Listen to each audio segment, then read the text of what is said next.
नमस्कार। हर जनजाति की अपनी अपनी लोक कथाएँ होती हैं जिसमें बहुत सारे नैतिक मूल्य होते हैं, मॉरल वैल्यूज़ होते हैं। और ये जातक कथाएँ जो होती हैं ये आपस में पशु पक्षी सब बात करते हैं मनुष्य की भाषा में। कथाएँ जो हैं सुनने में बड़ी अच्छी लगती हैं और बहुत ही मनोरंजक होती हैं और साथ में हमें एक शिक्षा दी जा सकती है। ऐसी एक कथा आज मैं सुनाने जा रही हूँ।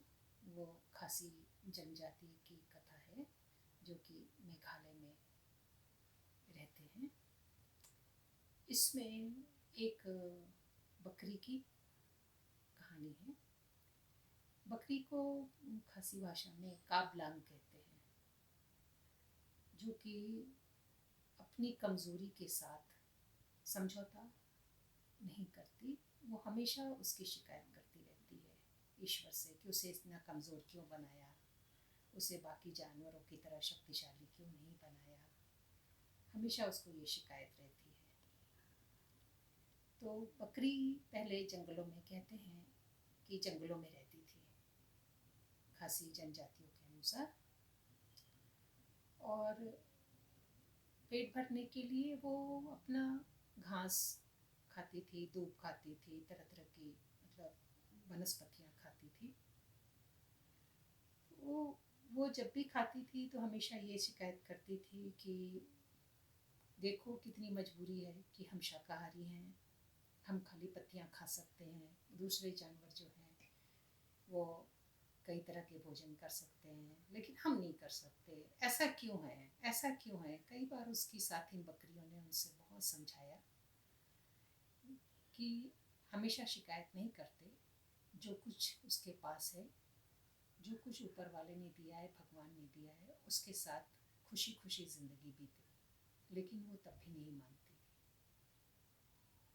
एक दिन ऐसे ही जब वो घास चर रही थी, वो अपनी शिकायत फिर से ईश्वर से करने लगी कि हे ईश्वर, हमारे जैसे जीव को क्यों पैदा किया और इतना कमज़ोर बना दिया। ऐसे यूं ही कहते कहते घास की जगह पे उसने सोचा कि क्यों ना स्वाद बदला जाए, और वो स्ला खाने चली गई। स्ला खांसी में पत्तियों को स्ला कहते हैं। तो वो हरी हरी पत्तियाँ खा रही थी और उस बहुत ही आराम से उसका आनंद भी ले रही थी। इतने में उसे दूर से एक टाइगर दिखाई दिया, बाघ दिखाई दिया। बस बाघ को देख करके बकरी जो है वो डर के मारे कांपने लग गई। अब उसके मुंह से आवाज़ ही नहीं निकल रही थी। समझ में नहीं आ रहा था कि वो क्या करे, क्योंकि अचानक बाघ उसके सामने आ गया। बाघ ने चिल्लाते हुए बोला, दहाड़ते हुए बोला, ए बकरी, तू क्या खा रही है। वो बकरी बोलना चाहती थी कि मैं तो स्ला खा रही हूँ, यानी पत्तियाँ खा रही हूँ, लेकिन उसकी जगह घबराहट में उसके मुंह से निकल गया, मैं टाइगर खा रही हूँ। टाइगर अपना नाम सुन करके बहुत ही घबराया और कहा कि मन ही मन सोचा कि ये बकरी ऐसे मेरा नाम ले रही है। और बकरी डर के मारे कांप रही थी, और बकरी के जो होती है उस पर एक हल्की सी दाढ़ी भी होती है, और वो जल्दी जल्दी हिलने लग गई। उसका हिलता हुआ देख करके टाइगर को शक हुआ कि ये कोई बलशाली, कोई नया जानवर उसके सामने आ गया है।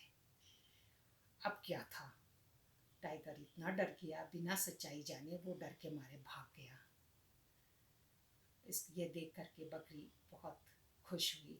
हा हा हा हा, देखो क्या कमाल है, टाइगर जैसा एक विशाल जीव प्राणी जो कि सबको मार के खाता है, वो मुझसे डर गया और भाग गया। लेकिन बकरी को ये बात मालूम नहीं थी कि वो अपनी कमज़ोरियों के बारे में जब बात कर रही थी तो टाइगर ने उस बात को नहीं सुनी। केवल उसकी हिलती दाढ़ी को देख करके वो डर के मारे भाग गया। दिन बीत गए, एक दिन यूं ही पहाड़ी के ऊपर बकरी पत्तियां खाने फिर चली गई, क्योंकि वहां पर बहुत ही हरी हरी पत्तियां थी। उसने आसपास देखा, देखा कि कोई भी नहीं है, चारों तरफ सुनसान वीरानी छाई हुई थी। बकरी पत्तियां खाते खाते सिर उठाकर फिर से ईश्वर से शिकायत करने लगी, हे ईश्वर, तूने मुझे इतना कमजोर क्यों बनाया? देखो, हम खाली पत्तियां खा के जिंदा रहते हैं, हमें कोई भी चाहे जब भी मार सकता है, उसे मुझे खा सकता है, मुझे बलशाली क्यों नहीं बनाया? वो ये शिकायत कर ही रही थी कि उसी समय वो बाघ कहीं से आया और पीछे से छुप करके उसने बकरी की बात सुन ली और उसे अपने ऊपर बहुत शर्म आई। अरे, मैं ऐसी छोटी सी प्राणी से डर करके उस दिन भाग गया, धिक्कार है मुझे मेरी शक्ति पर। और ये कहते हुए उसने दहाड़ मारी और बकरी को दबोच लिया। इस प्रकार से बकरी मारी गई। तो यूं कहते हैं कि कभी भी अपनी कमजोरियों को सबके सामने जाहिर नहीं करना चाहिए, क्योंकि आपकी कमजोरियों को जान करके ही शत्रु आपको नुकसान पहुंचा देता है। और साथ में एक जुड़ी हुई बात ये है कि खासी लोग कथाओं में ये माना जाता है कि बकरी पहले वन्य प्राणी थी, जंगल में रहती थी, लेकिन उसके बाद लगातार होते हुए जीव जंतुओं के आक्रमण के कारण वो शहर की ओर आई और उसने मनुष्यों से प्रार्थना की कि हम सुरक्षित नहीं हैं, कृपया हमको शहर में रहने दें, और तब से बकरी शहर में रहने लगी। तो लगता है कि आपको ये छोटी सी जनजाति कहानी बहुत पसंद आएगी। कहानी की अगली कड़ी में आपसे फिर मुलाकात होगी। मैं अनीता पंडा आपसे विदा लेती हूँ। नमस्कार।